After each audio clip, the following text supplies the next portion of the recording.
Hello and welcome to another episode of Hydra's Den. I'm your host, Hydra, and today I'm joined by our guest host, Owlbear. Hello, everyone. Okay, so today we are going to be talking about a particular little discussion point. I've had a few questions about this, and I've really wanted to talk about it. It's something that gets me a little heated when I talk about it sometimes, but it's something that I think does need to be discussed, and it is how to deal with no-shows. Every DM at some point will have to deal with this. It is the classic case. You are putting together your stream, you think everything's going to be great, it's ready, and then someone decides to ghost last minute. They give you a call, oh, I can't come. And so what do? I'm sure, Albert, you've had quite a bit of experience with your own session, right? Yeah, for in-person games and even just online, people contacting me last minute saying they can't make it, and then you have to explain it to everyone else. Yeah, it's frustrating. It's maddening, to be honest. I hate it, but I've spent some time going over it, and I've figured out a few strategies for kind of trying to solve this. The quick and simple version would be that you need to make sure you clear all your players. You need to make sure that your players beforehand aren't going to be the types to leave you halfway through or just never come. You need to make sure that your game is nice and attractive. It's something that people want to come to. And I mean, you need to. I've talked about this before, but you need to be honest with players, and you need to sort of make it clear that about the expectations and the efforts that you're spending in this. Like, you have some expectations about how you want the players to go, and just explain that to them. It's something that a lot of players won't really know until you tell them. Or unless they've DM'd before and know the heartache. Yeah, that's a classic issue. Is of course unless players know the heartache firsthand, they usually won't get it. Which is why, once again, you got to spend some time explaining it. So, getting right into it now. I'm seeing a little bit of red on the stuff here, but the stream is looking fine. Okay, thought we had a little flub there for a second. We're planning on making these a little shorter, so don't worry about having to spend an hour here. And yeah, so getting right into it. Clearing players. You have experiences with this, I'm sure? Yeah, I've had a few players that initially show a lot of interest and then they just kind of fall off the face of the earth, and then you get to play daycare and go around and see what's going on with them. Yeah. Yeah, I've referred to this as playing secretary, where you ask about it and they'll throw you a bunch of times that they're available, but they'll never actually come up to any of them. And really what you have to do here is know if you can, if you're playing with friends, know the players, spend some time and figure out whether or not they're going to be there. Maybe have a trial stream where you figure out. Session 0. Session 0, exactly. That's another good use for Session 0. Yeah. If you have someone who isn't really into D&D or whatever you're playing, don't force them into it. It will lead to tears later. And if you do have players who look super enthusiastic, be careful. You don't know how they're going to take an actual commitment. If you know what I mean. Yeah, I've definitely been there. I've had players saying they're really excited and they make up their character sheets and they have this elaborate backstory, and then 2 sessions in, it just kind of starts slipping their mind, and then it's just kind of downhill. Yeah, classic thing. Players out there who might be listening, if you make 8 pages of DM backstory for your character, a DM might look it over. They probably won't. It's going to be more for you than anything else. So don't get mad if later the DM doesn't remember something from it. If you're going to make character backgrounds like that, make sure it comes with a link to a Cliff Notes where they can get the long and short of it.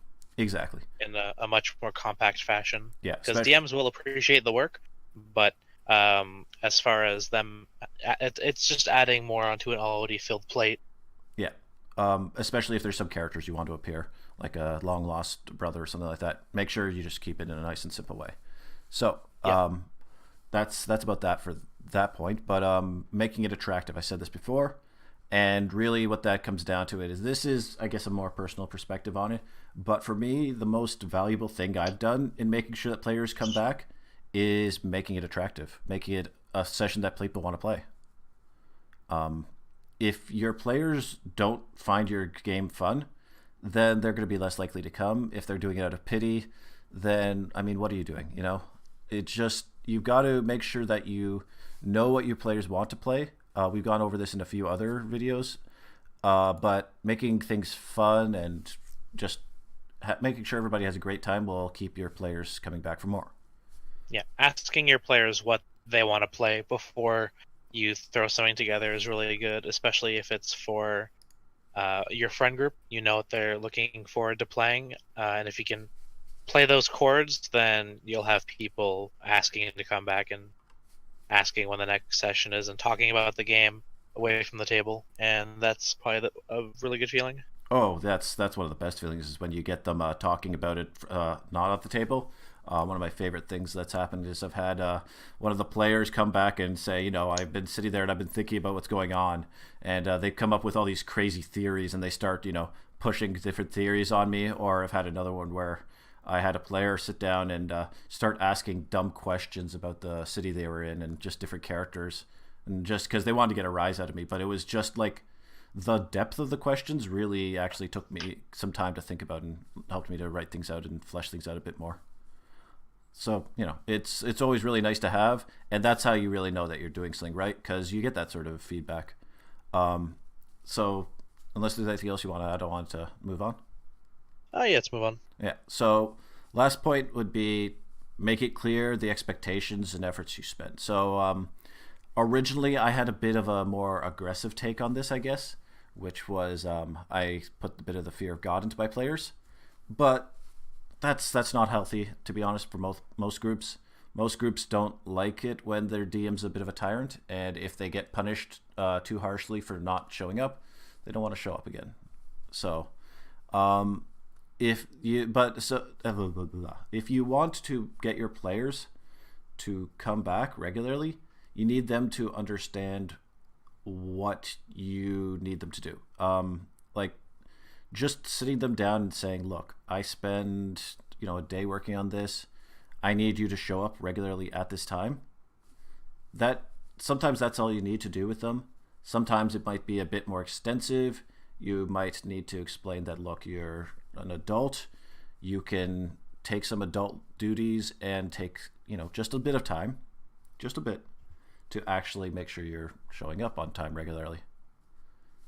But whatever form that's going to come in, communication is key. It's my view on it. What do you think? Yeah, I would agree that, well, in a game based on communications never is always going to be the key. Making expectations known of your players, but also letting the players know that you have expectations of themselves, and keeping that dialogue open of what they expect from their DM, which can also tie directly into player attendance, is if players have an expectation of the tone of the game, then you should try to meet that expectation. But that goes both ways for DM expectation of player behavior, making it the difference between Lord of the Rings and Monty Python as far as seriousness taken. Yeah. But that's a constant dialogue that can directly affect attendance. Yeah, for sure. So there is, before we cut this out, I wanted to make this video a little shorter than others, but before we are going to cut this out, there's something I wanted to go over, which is that not every time you'll be able to sort of, like, even if you employ these things, it won't always work. Sometimes the player just is a nasty little fellow. Sometimes the player just isn't the right fit for your session, and that's when we have to go into actual punishments. So my usual rule is 3 strikes and you're out, which is you miss 3 sessions and just get out, man. This won't work for everyone.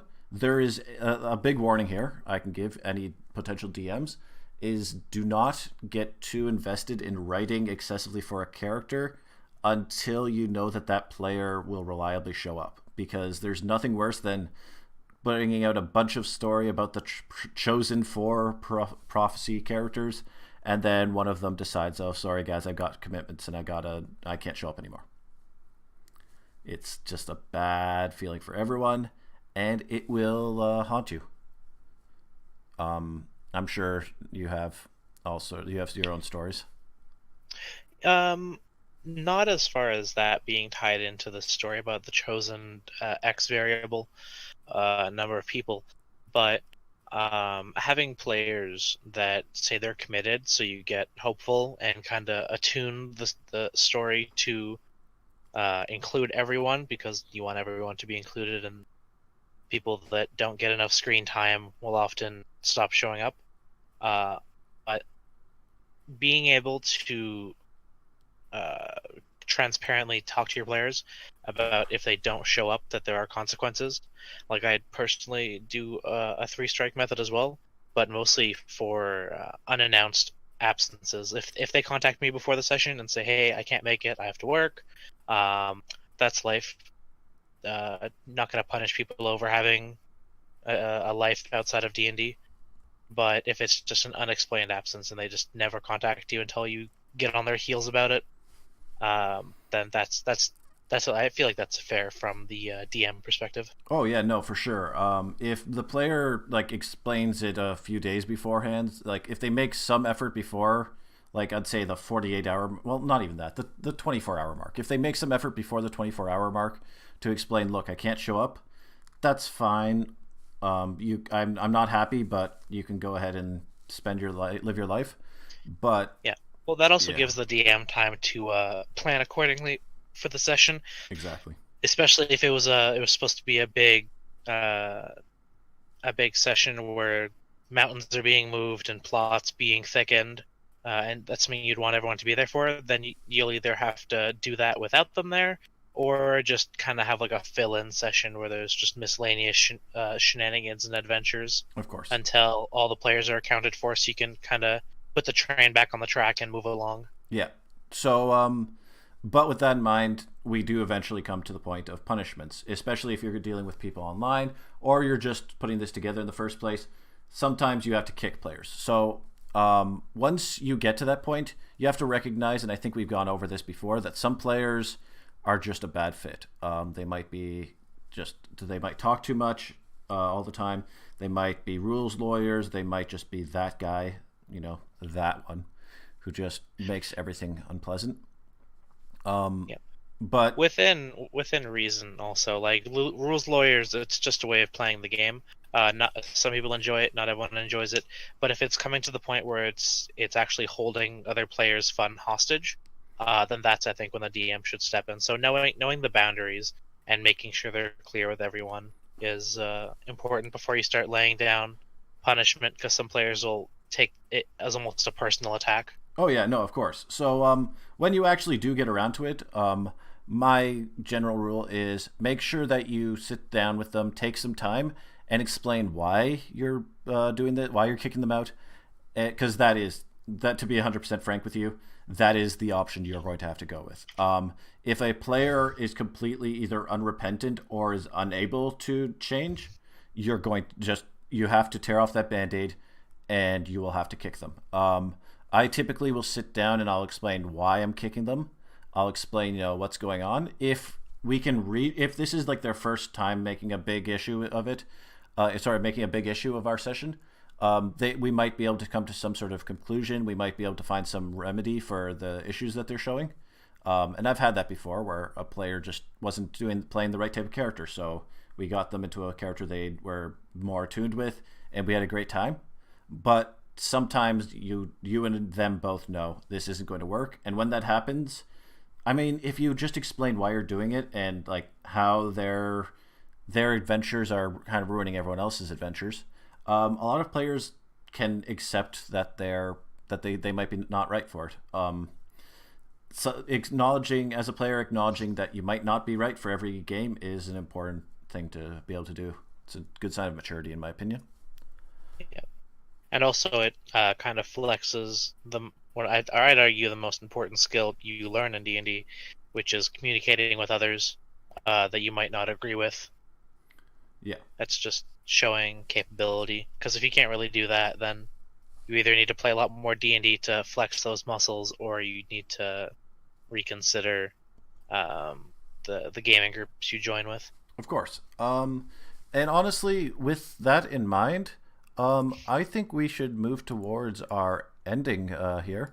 I think we've kind of established the things pretty well here. We're trying to make as I said, trying to make a bit shorter videos.